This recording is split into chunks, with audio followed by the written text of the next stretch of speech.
এগুলো কি? এগুলো গাঁদাল পাতা।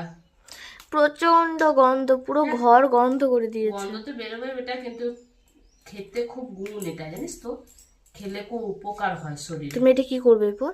এটা বড়া করব। কি আর করে? আমাদের ঠাকুমার কাছে আমি খেয়েছি ঝোল, গাঁদাল পাতার ঝোল।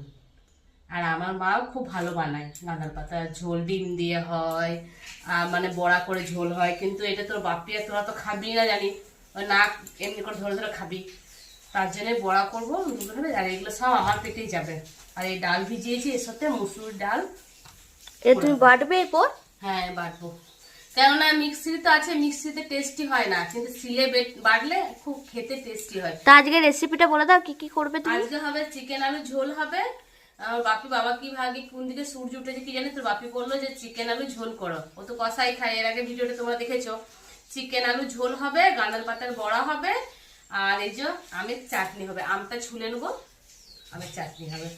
তা যদি ভিডিওটা ভালো লাগে তো এই দিদিভাইকে একটু লাইক করে দিও। টাটা।